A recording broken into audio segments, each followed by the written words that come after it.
बिस्मिल्लाहिर्रहमानिर्रहीम। अस्सलाम वालेकुम फ्रेंड्स। आज हम बनाएंगे बहुत ही ज़बरदस्त सा चिकन और आलू से फ्रोज़न समोसे। वो फ्रोज़न समोसे जो हम बच्चों के लिए सेव कर सकते हैं या गेस्ट के लिए सेव कर सकते हैं। इसे जो हम फ्राई नहीं करेंगे, हम सिर्फ इसे सेव करने का तरीका बताएंगे कि हम इसे किस तरह से सेव कर सकते हैं। तो उसके लिए जो सबसे पहले चिकन चाहिए। चिकन जो है मैंने मसाला लगा के बॉईल किया था और उसके बाद थोड़ा सॉल्ट डाल के फ्राई भी किया और इस तरह से इसकी रेसिपी कर ली, यानी कि हमें इसी तरह से रेशे वाला चिकन चाहिए। अगर इसे यानी कि नमक वगैरह सब कुछ इसमें बराबर ही डालना है ताकि इसका टेस्ट अच्छे से आ जाए। उसके बाद बॉयल किए हुए आलू लिए। आलू में जो मैंने नमक यूज़ नहीं किया क्योंकि अभी हम दोबारा डालेंगे, ताकि चिकन को तो डाला था लेकिन बाकी सारे मसालों से जब ये आलू को लगेगा तो बिल्कुल सेट हो जाएगा। इसी के साथ हमें एक अदद प्याज चाहिए। प्याज हम लोगों ने बारीक काट लिया। सब्ज़ धनिया और सब्ज़ मिर्ची लिए, उसे भी हमने बारीक काट लिया था। इसके साथ हमें चाहिए समोसे की पट्टियाँ ताज़ी, जो हमने बाज़ार से ली थी, घर की बनी हुई नहीं, बाज़ार वाली है। तो समोसा पट्टी भी हमने ले ली है। मसालों में हमने चिकन में डाला था लेकिन आलू जो वो फीके, तो आलू के लिए जो और थोड़ा सा इसको और चटपटा और स्पाइसी बनाने के लिए जो इसमें हमें चाहिए नमक, लाल मिर्चों का पाउडर आधा चम्मच लिया, लाल कुटी हुई मिर्ची आधी चम्मच ली और उसी के साथ मैंने थोड़ा सा लिया अजवाइन और ज़ीरा। वो मैंने इधर ही इसी के सेंटर में ही थोड़ा सा डाल दिया था। थोड़ा सा जो वो इसका टेस्ट मुझे अच्छा लगता है, अगर आप स्किप करना चाहें तो आप स्किप भी कर सकते हैं। तो ये देखिए बिल्कुल थोड़ा सा मैंने एक दो चुटकियाँ ही डाली थी, तो बहुत ज़्यादा भी हमने नहीं डालना है। तो अब सबसे पहले जो इन चीज़ों को मिक्स करते हैं।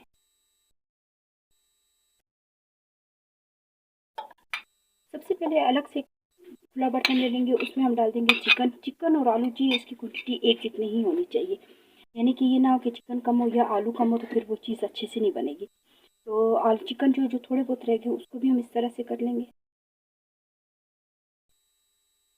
इस तरह से जो है हमने रेशे कर लिए। और एक चीज़ का ध्यान रखना है कि बहुत ज़्यादा हमने इसको बारीक नहीं करना, क्योंकि जब इसके पीस जो है खाने में आते हैं समोसे के तो वो अच्छा लगता है।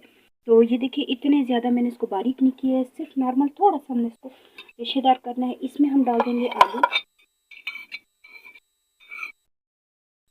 इसे जो है हमने हाथ से ही गूंदना है, क्योंकि चम्मच के साथ जो है ना तो ये चिकन के साथ अच्छे से मिक्स होंगे। तो इसे जो है हम आलू के साथ बिल्कुल हल्के हाथों से करेंगे, इस तरह से मिक्स।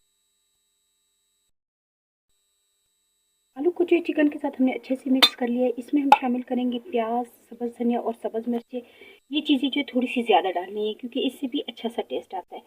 तो ये सारी चीज़ें डाल दिए। इसी के साथ हम शामिल करेंगे नमक, लाल मिर्चों का पाउडर, लाल कुटी हुई मिर्ची और ज़ीरा। अजवाइन जो मैंने पहले ही डाल दिया था। इसे हम अच्छे से फिर से मिक्स कर लेते हैं।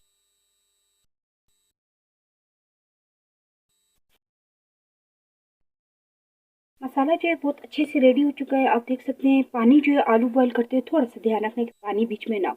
अच्छे से खुश्क करके उसके बाद हमने इसमें यूज़ किया था। आप देखिए मसाला इस पर इतना अच्छा बन गया है। नमक जो आप दोबारा टेस्ट कर सकते हैं, अगर कम हो तो हम इसे ज़्यादा कर सकते हैं, या आप थोड़ा सा इसमें स्पाइसी ज़्यादा करना चाहते हैं या कम करना चाहते हैं तो वो आप पे डिपेंड करता है, आप कम या ज़्यादा कर सकते हैं। इसे हम साइड पे रखते हैं और थोड़ा सा मैंने आटा लिया था खुश्क, 1 चम्मच के करीब आटा लिया और उसमें 1-2 चम्मच पानी डाल के उसकी मैंने एक सिलरी तैयार कर ली है। तो फ्रेंड्स इस तरह से हमने समोसे की पट्टी ले ली है। इसका एक साइड लेके हम इस तरह से पहले इसका पॉकेट बनाएंगे, ठीक है, ताकि ये जो है अच्छे से बन जाए। अगर ये अच्छे से बन जाए तो फिर समोसे जो है वो अच्छे से रेडी होते हैं। तो अब जो मैंने थोड़ा सा आटा लिया था पानी डाल के, तो ये देखिए इस तरह से इस कोने पे जो है लाजमी लगाया जाता है। अब इसके अंदर कम से कम ने 1 चम्मच, बहुत ज़्यादा भी नहीं भरना है, 1 चम्मच के करीब जो हम चिकन और आलू का जो मसाला हमने रेडी किया था उसे डाल देंगे। बहुत ज़्यादा नहीं डालेंगे क्योंकि समोसे जो है वो छोटे होते हैं। अगर बड़े साइज़ के हैं तो वो फिर रोल जिस तरह से होता है उसमें अगर आप बना रहे हो फिर तो मसाला हम डाल सकते हैं ज़्यादा। लेकिन ये देखिए 1 चम्मच से भी थोड़ा सा कम इसमें यूज़ हुआ है। तो बहुत ज़्यादा हम नहीं डालेंगे, नहीं तो फिर ये साइडों से निकलना स्टार्ट हो जाएगा जब हम इसे फ्राई करेंगे। ये देखिए इस तरह से अच्छे से इसको पैक कर लिया। अब जो ये जगह रह गई है, इस पर जो आटे का हमने लोई दोबारा तैयार की थी उसी को हम दोबारा से इस तरह से लगा लेंगे। ये देखिए, ये देखिए कितने ज़बरदस्त तरीके से जो वो रेडी हो चुका है। अब जो बाकी रह गए उसे भी हम इस तरह से तैयार कर लेते हैं।